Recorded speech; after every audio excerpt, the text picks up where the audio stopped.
Tudo bem? Como estão? Como está o aprendizado aí na aplicação e a efetiva da implantação da 17025? Né? Bom, nesse vídeo nós vamos falar sobre pessoal, tá? O item 6.2 da 17025, tá? Um item que melhorou muito em função da versão anterior, mas traz aí alguns requisitos muito importantes e uma nova forma de ver, principalmente no que diz respeito a treinamento. Tá?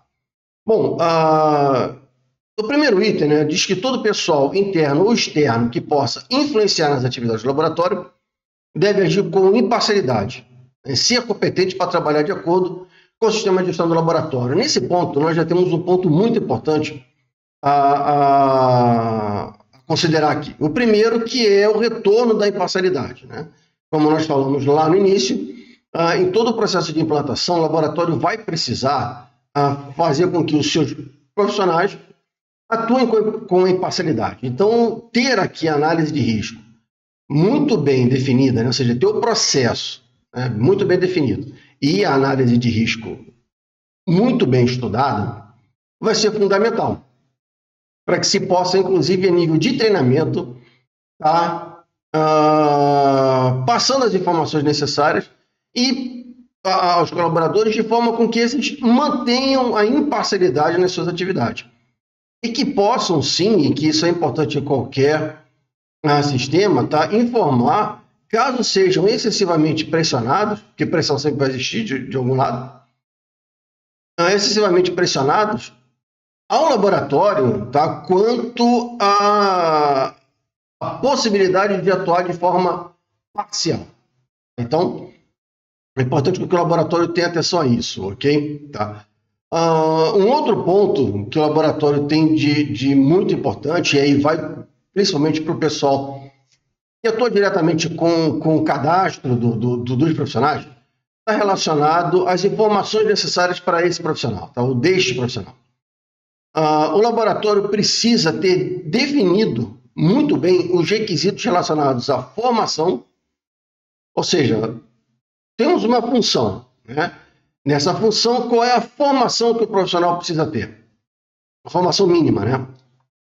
Qual é a qualificação mínima que esse profissional deve ter?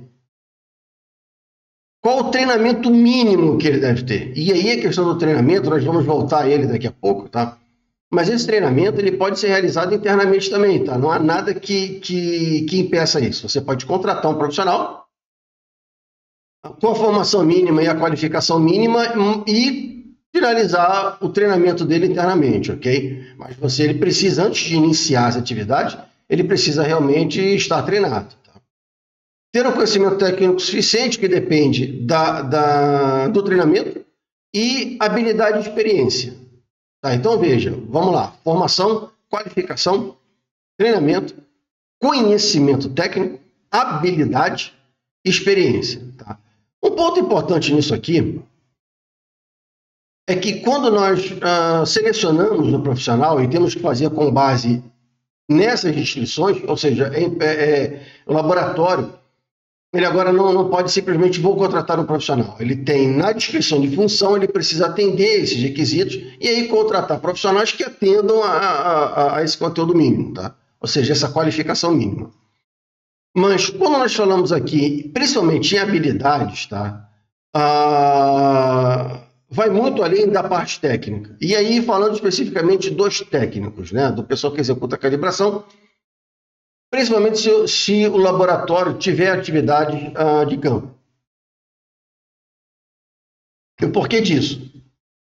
Se eu tiver um profissional que precisa executar atividade em campo, né? Ou seja, precisa bater na porta da empresa e falar com as pessoas, e ele não tem essa habilidade, ele tem dificuldade em se comunicar, isso é um problema. Tá? Ou seja, é requisito dessa função com que ele tenha a habilidade mínima de estar conversando com as pessoas, até porque ele vai precisar falar, se o laboratório, por exemplo, executar calibração de balança, ele prestar serviço de calibração de balança, ele vai ter que conversar com várias pessoas para dizer, olha, nesse momento a balança não pode ser usada. Tá? Dentro desse espaço, você não pode invadir, pelo menos enquanto estiver executando a calibração. Se você estiver fazendo uma qualificação térmica, olha, o freezer, a geladeira, enfim, ninguém pode vir aqui mexer. Então, ou seja, são questões que quem estiver executando precisa ter essa habilidade, né, essa comunicação.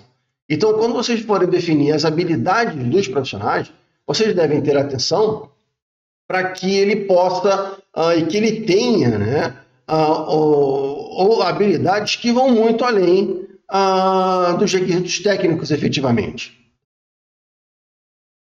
Outra coisa um outro ponto que é importantíssimo, tá, é que o laboratório ele precisa efetivamente comunicar deveres, responsabilidades e autoridades aos seus profissionais. Ele deve ser efetivamente comunicado. Tá? Então é importante que isso, inclusive, seja documentado. Tá? Fulano, você tem esses deveres, essas responsabilidades e autoridade para fazer isso aqui. Aí veja, quando nós falamos de autoridade, voltamos às atividades de campo, né? O que ele está autorizado para quê? Ele está autorizado a passar informação técnica, ele está autorizado a negociar comercialmente, ele está autorizado aqui efetivamente. Tá, então isso precisa estar bem claro.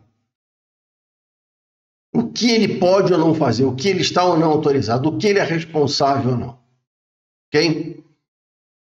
Um outro ponto é que o 625 é que o laboratório ele deve ter procedimento, ou seja, precisa existir procedimento. E aí voltamos a ressaltar o fato de que a 17025 ela não pede procedimento para tudo. O registro você tem que ter, mas procedimento não. Isso vai depender da estrutura e da estratégia que você tem de implantação.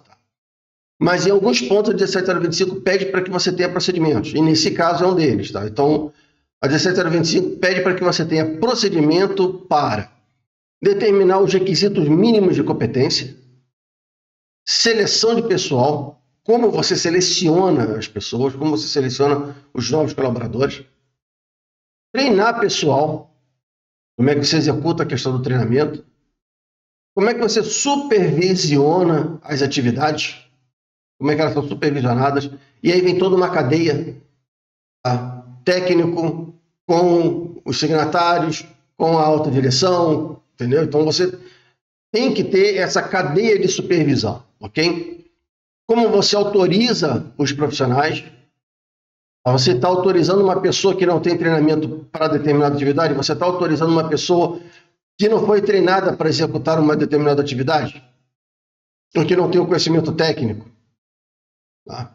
E como você monitora a competência de pessoal, e que isso é um ponto fundamental, tá? A 17025 hoje não pede mais que você tenha, e o que é ótimo, porque perde totalmente o sentido, né? Ainda mais no mundo que a gente já vem vivendo há algum tempo, que é a questão de manter a competência. A questão, o que você tinha anteriormente, você tem um programa de treinamento, eu tenho um programa de treinamento anual, onde eu vou treinar o Zezinho, o Guinho, o Luizinho, nos meses de março, abril, junho, isso não existe mais. O que você precisa hoje é identificar a necessidade desse profissional, tá? O que ele precisa fazer o quê, né? E dentro dessa necessidade, você determinar como você vai manter ele capacitado. Tá? Então, são essas questões que, quando você estiver implantando a 17025, você precisa pensar. Não é mais um pensamento de ter um programa de treinamento, mas sim um posicionamento de monitoramento da competência. Pessoal técnico, vamos lá, de novo, pessoal técnico. Saiu um equipamento novo, uma tecnologia nova que as empresas estão comprando. Tá? O teu pessoal sabe mexer nesse equipamento? Ele está capacitado para isso? Então, precisa ser visto. É um ponto que precisa ser observado. E aí sim chegou o momento de capacitar esse profissional no manuseio desse instrumento. Tá?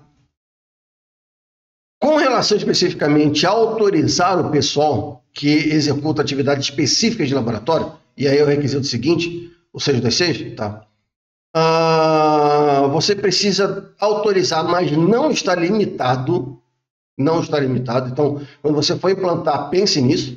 Ah, eu preciso autorizar, aí você olha para 17025, não, peraí, tem mais coisa aqui. Tá? E em função da função desse profissional, em função de diversas outras questões, vamos colocar assim, tá?